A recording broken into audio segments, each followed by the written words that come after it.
وصفتنا النهاردة سهلة جدا وهتريحكم من هم السندوتشات المدارس كل يوم. وصفة القرص الهشة الطرية اللي ولادنا بيحبوها، وصدقوني مش هتحتاجوا لا زبدة ولا حليب، ومع ذلك هتطلع طرية وناعمة وبتدوب كده في البق. خليكم معايا خطوة بخطوة. شايفين ما شاء الله طالعة طرية وناعمة جدا، والسر كله في المكون البسيط اللي هنضيفوه مع بعض، وهو ده اللي هيخلي القرص مختلفة تماما. يعني القرص دي مش بس تنفع للفطار او المدارس، لا تقدري تعمليها كمان كعشاء خفيف مع كوبايه شاي بلبن، او تحشيها جبنه بيضه، تحشيها زيتون لانشون للفطار. يعني وصفه تنفع في كل وقت. انا هنا اخدت نص كده قرصه وحطيتها فيها مربى مع كوبايه شاي. ما شاء الله حلوه وطعمها جميله جدا جدا. القرص كمان ممكن تقدمها فاضيه جنب كوبايه شاي، مش شرط تحشيها اي حاجه، جنب كوبايه نسكافيه. جميلة جدا. المهم انها طالعة طرية وبتدوب كده في البق. انا متأكدة انها تعجبكم، جربوها ان شاء الله واستغلوها باكتر من طريقة لاولادكم. يلا بينا بقى نسمي الله ونصلي على الرسول ونشوف طريقتنا ومقاديرنا. اول مكون هو ده السر اللي هيخلي القرص معاكي هش، هو الزبادي. حوالي كوبايه زبادي كده، حوالي 120 جرام، ربع كوبايه سمنه، ربع كوبايه سكر، ونزلنا كمان بنص معلقه من البيكنج باودر، وهنزل كمان بمعلقه من الخميره. الخميره مكون اساسي، لازم انت تتاكدي انها تكون نشطه، لان القرص لو مش نشطه مش هتقب معاكي وتخمر كده معاكي. وندوب الكلام ده كله. هنقول مقاديرنا. حطينا كوباية زبادي حوالي 120 جرام، حطينا ربع كوباية من السكر، ربع كوباية سمنة، معلقة من الخمير، نص معلقة من البيكنج باودر، وربع معلقة من الملح، ومعلقتين من الزيت. وقلبنا الكلام ده كله مع بعض من غير بقى لا قشطة ومن غير لا زبدة ولا لبن حليب. مكونات سهلة وبسيطة وموجودة في كل بيت. هنزل دلوقتي بنص كيلو من الدقيق وانا نخلاه كويس قوي. تمام. وهقلبه كده مع بعض. ومعايا جنبي هنا كوباية من المية، مية عادية يا دوبك فترة بس. ونبدأ ننزل بيها واحدة واحدة كده، ونلم العجينة كويس، ونبدأ بقى نعجن العجينة. السر كمان في القرص دي يا بنات حاجتين: الزبادي، وان تخمري العجينة كويس قوي. تابعي معايا بس الفيديو خطوة بخطوة عشان تطلعي معاكي احلى قرص. لا هتقولي بقى كايزر ولا عيش فينو، القرص هتطلع معاكي دايبة وجميلة جدا، ومكوناتها بسيطة قوي زي ما انت شفتي كده. وحبايبي المتعودين معايا دايما بكتب مقاديرنا في صندوق الوصف. تمام. واللي ما يعرفش صندوق الوصف اضغطي على العنوان مره هتلاقي عرض المزيد، هتلاقي المقادير مكتوبه تحت الفيديو على طول. زي ما انت شايفه كده بنزل بواحده واحده كده، او معلقه معلقه من الميه. اخدت معايا ميه قد ايه؟ اخدت معايا كوبايه بالظبط. وبقيه المقادير اللي احنا حطيناها في البدايه.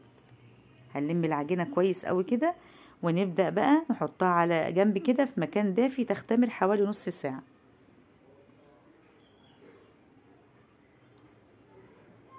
جربوا الطريقة دي وان شاء الله هتعجبكم جدا وهتدعوا لي من قلبكم.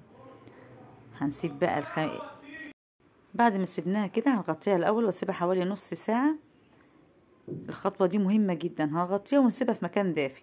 ولو عايزاها تختمر على طول بنحط بولة كده تحتيها فيها مية دافية حوالي برضو نص ساعة وهتلاقيها تختمر. تعالي بقى شوفي بعد مرور نص ساعة ما اختمرتش الخمر كله، لا اختمرت كده نص تخمير. نبدأ نهبط بقى الخمر. الخطوة دي حلوة قوي. لما تهبطي بقى الخمر وتسيبيها تاخد كمان راحتها في التخمير، بتلاقيها كده بتزيد حلاوة وتبقى هشة وعاملة زي القطن.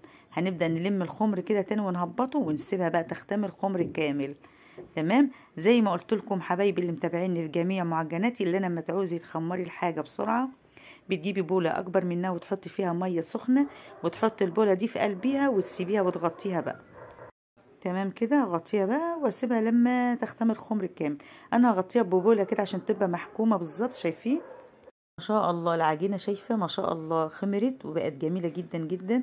نبدأ نهبط الخمر. كل ما بتهبط الخمر كده بتلاقي هشهشة كده في القرصة. تمام. هنهبط الخمر ونبدأ نحطها على الرخامة ونكورها او نقرصها بمعنى اصح. انا هنا كورت او قرصت كل قرصة حوالي من 65 ل 70 جرام. انا جنب الميزان اهي. نبدأ نمزنها كده عشان تبقى كلها قد بعضيها. لو ما عندكش ميزان يا ست الكل يبقى قد طماطمايه او قد البرتقانيه كده. النص كيلو هيديني قد ايه؟ هيديني بالظبط 15 قرص. تمام. هتديني 15 قرصه بالشكل ده. هنخلص كله بتكوني دهنه بقى الرخامه دهنه خفيفه خالص من الزيت، ونقطع كده ونقرص كل القرصه كل العجينه اللي معايا دي. وزي ما قلت لك القرص دي مش بس تنفع للفطار او المدارس، تقدري تعمليها كمان للعشاء خفيف. تستخدميها لطرق كتير حلوة جدا، وصفة تنفع في كل وقت. هنبدأ بقى نخلصها كده، وبعدين بعد كده نغطي القرص بتاعتنا ونبدأ نفردها بقى. خلصت كده، هسيب العجينة ترتاح 5 دقايق ونبدأ بقى نفردها. انا هناخد اول قرصة بدأت بيها، ونبدأ نفردها. تمام، بحب افردها بايدي كده، وممكن كمان تحطيها في قلب الصينيه وتفرديها في قلب الصينيه على طول. انا هوريكي كده وهوريكي كده. والصينيه بتكون دهنه بسيطه بس من الزيت، وبتدهين الرخام دهنه مره واحده بس. شايفين القوام بتاعها او السمك بتاعها قد ايه؟ انا بفردها بايدي كده بكل هدوء كده بالراحه، وبتسويها كويس. شايفين قد ايه بتفتح يعني بتتفرد بكل سهوله من غير ما تشد معاكي ولا تلم معاكي، علشان هي مختمره ومرتاحه كويس قوي. نبدأ بقى نخلصها كلها بالشكل ده، وهوريكي كمان اهي. بحطها في قلب الصينية، بتاخدي اول واحدة بدأت بيها وبتفردي كده من جوه على بره. نفردها كده بالتساوي ونسويها كويس قوي، وشكلها بيكون حلو بعد الخبيز لما تكون متساوية، وكمان لما تكون كلها قد بعضيها. الباقي بقى هنبدأ نحطه في الصينية ونفرده في قلب الصينية زي ما انت شفتي كده. هنلم كل القرص في قلب الصينية كده ونفردها. والصينية طبعا يا بنات بتكون مدهونة دهنة بسيطة من الزيت، رشة بسيطة بس. تفرديها في قلب الصينية اهو، وبكون مولعة الفرن على درجة حرارة 180. بتقعد بالظبط من 10 دقايق ل 12 دقيقة. بعد ما نفردها في الصينية على طول زي ما انت شفتي كده، هسيبها بس ترتاح حوالي 10 دقايق وادخلها الفرن. ما بتاخدش وقت خالص حرفيا كده القرص دي يا بنات، يعني مدة التخمير بس. طبعا بفردها بفوطة او بفرد عليها قصدي فوق كيس استرتش او فوطة، واسيبها ل10 دقايق. شايفين اختمرت اهي. بدخلها الفرن، بتقعد من 10 12 دقيقة وتطلع بالجمال ده ما شاء الله. اول ما تطلع على طول قطعة زبدة ودهن الوش كده عشان يلمع ويبقى حلو. وغطيها كمان بفوطة مطبخ او بكيس اللي هو الاسترتش اللي انا كنت مغطيه بيه، او كيس لبن. المهم تغطيها بفوطة. انا غطيتها بالكيس الاسترتش اهو، وبعدين غطيتها بالمفرش السيليكون. هسيبها حوالي من 5 دقايق كده، ما تسيبهاش اكتر من كده عشان ما تعرقش معاكي. وتعالي بصي على الجمال ما شاء الله، طالعه طريه وحلوه وهشه ولونها يفتح النفس. كده يا جماعه خلصنا وصفتنا النهارده، القرص الهشه الطريه اللي هتغنيكم عن السندوتشات. جربوها بالطريقه دي وقدموها بقى في الفطار او العشاء او لاولادكم في المدارس، هتدعوا لي من قلبكم. لو عجبتكم الوصفه ما تنسوش تدعموني بلايك الجميل بتاعكم، وتشتركوا كمان في القناه علشان يوصل لكم كل جديد من وصفاتي.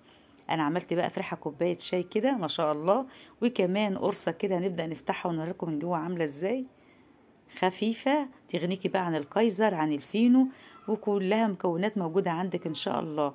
تحطيها بقى تحطي فيها جبنة مربى. انا هنا حطيت فيها مربى بجد حلوة وريحتها مالية البيت.